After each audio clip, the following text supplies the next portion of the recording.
गुरुर्ब्रह्मा गुरुर्विष्णु गुरुर्देवो महेश्वर गुरु साक्षात् परं ब्रह्म तस्मै श्री गुरुवे नमः। 15 नवंबर सन 1994। सायंकाल सत्संग के समय गुरुदेव ने कहा, द्वापर के अंत में सौराष्ट्र नरेश की कन्या तथा उज्जैन के राजा शिखिरध्वज की पत्नी चुड़ाला तत्वार्थ बोध संपन्न विदुषी महिला थी। उन्होंने अपने पति से कहा था, राजन, संसार के नाशत्व में उसके भ्रम में पड़ा मनुष्य शांति का लाभ नहीं कर सकता। इसीलिए मैं कौन हूँ, जगत की उत्पत्ति कैसे हुई, सत्यता क्या है, इसे आपको जानना है। सर्वस्व त्याग का आश्रय लीजिए। इन वचनों को सुनकर राजा ने कमंडल फेंक दिया और आश्रम की ममता को छोड़ दिया। रानी ने कहा, आपने जिन वस्तुओं का त्याग किया है उनमें आपका कुछ भी नहीं है, वे तो प्रकृति के निर्मित वस्तुएं हैं। राजा अपना शरीर छोड़ने को तैयार हुआ। तब रानी ने कहा, राजन, यह शरीर भी आपका नहीं है। आपको यह भ्रम है कि यह शरीर आपका है। तब चुड़ाला ने कहा, यह मेरा है, यह मेरा है, यह अहंकार ही आपका है। इस अहंकार को आप छोड़ दीजिए। अहम के त्याग के बाद ही आपका सर्वस्व त्याग पूर्ण होगा। त्याग और तपस्या हिंदू धर्म के प्राण हैं। हमारे यहाँ व्यक्ति की महानता का मापदंड त्याग और बलिदान ही स्वीकार किया गया है। पुनः गुरुदेव ने कहा, उन लीलामय की इस विश्व लीला का तात्पर्य ही है अनादिकाल से माया मोहित त्रितप्त जीव इस दयाधाम आनंद सागर को प्राप्त कर ले। ज्ञान के लिए आवश्यक है कि प्राणी के मन में संसार के समस्त भोगों से वैराग्य हो। इस देह में हड्डी, मज्जा, मांस और रक्त आदि अपवित्र वस्तुओं को छोड़कर और तो कुछ है ही नहीं। ऐसे घृणित देह में आसक्त होकर प्राणी नाना प्रकार के अनर्थ करता है।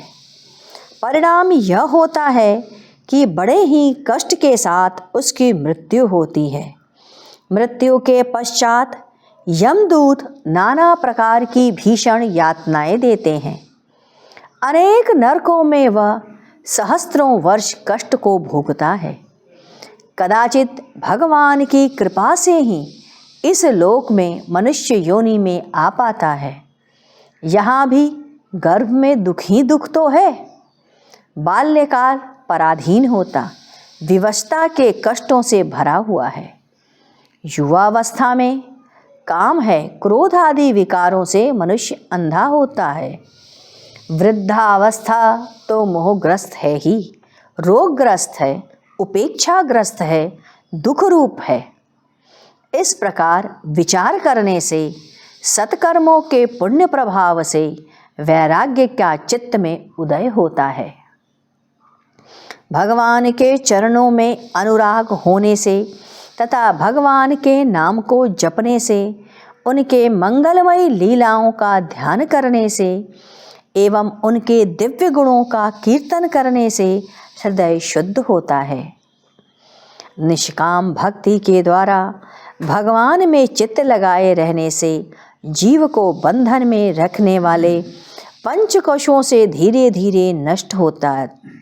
भक्ति से निर्मल चित्त में ज्ञान का उदय होगा। बिना भगवान की शरण में हुए हृदय शुद्ध नहीं होता।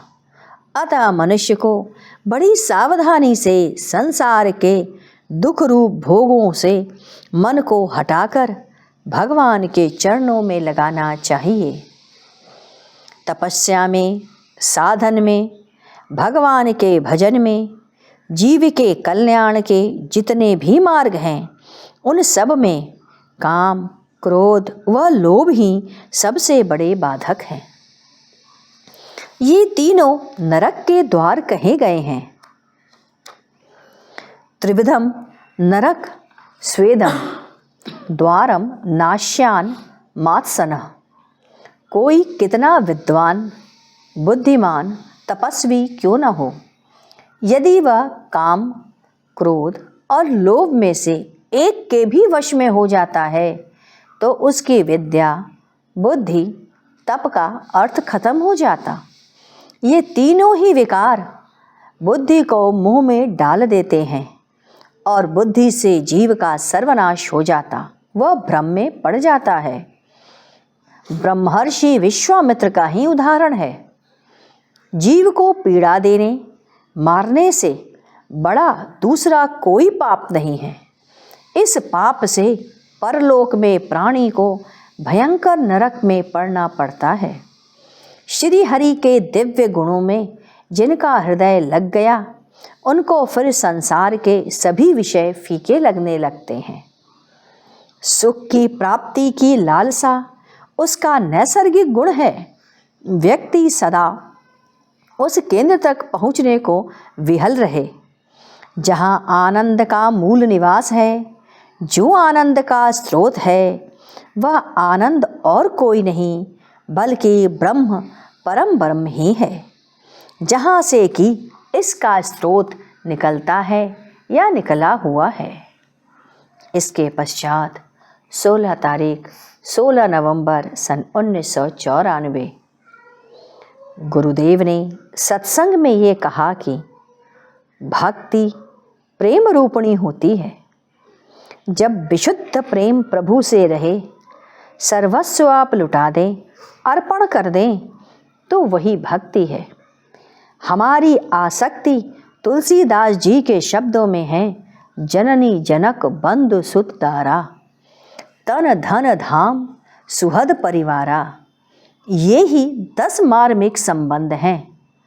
भगवान की भक्ति भी की और संसार के प्रपंचिक विषयों में भी लगाव रहे तो यह व्यभिचारिणी भक्ति हो जाती है। भक्ति भीतर और बाहर दोनों से होनी चाहिए। केवल प्रदर्शन हेतु नहीं होनी चाहिए। दूसरे को दिखाने के लिए भक्ति करना व्यभिचार है। गुरुदेव ने कहा, साधना ऐसी होती है कि प्रारंभ ही होता है अल्पोहम से, और जब नाश होता है तभी पूर्णोहम ऐसा ज्ञान प्राप्त करते हैं। जैसे घट यानी घड़ा में भी आकाश है और बाहर भी आकाश है। घड़ा फूट जाने पर बृहद आकाश में वो घटाकाश मिल गया।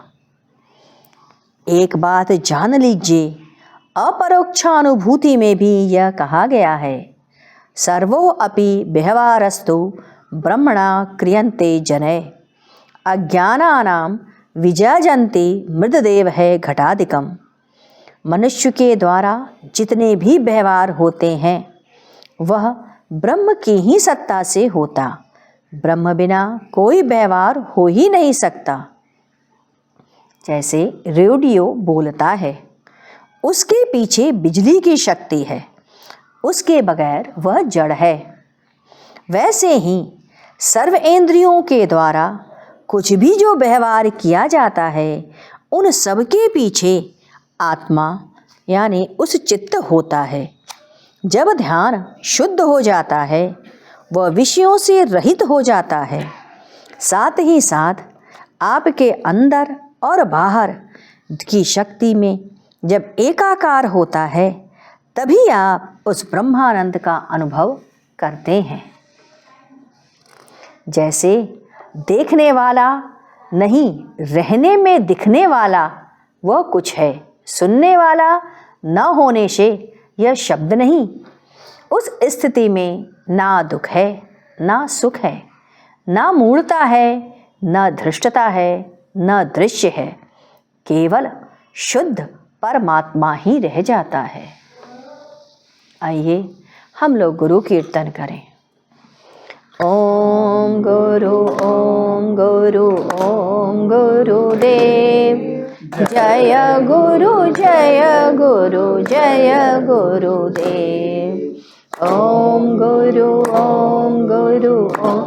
गुरुदेव, जय गुरु जय गुरुदेव। ओम गुरु गुरुदेव, जय गुरु जय गुरुदेव। ओम गुरु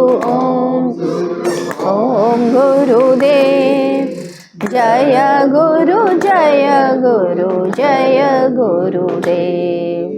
ओम गुरु गुरुदेव, जय गुरु जय गुरुदेव। ओम गुरु गुरुदेव, जय गुरु जय गुरुदेव। बोलिए सद्गुरुदेव की जय। सद्गुरु तुम्हें शत शत नमन, सद्गुरु तुम्हें शत शत नमन, सद्गुरु तुम्हें शत शत नमन।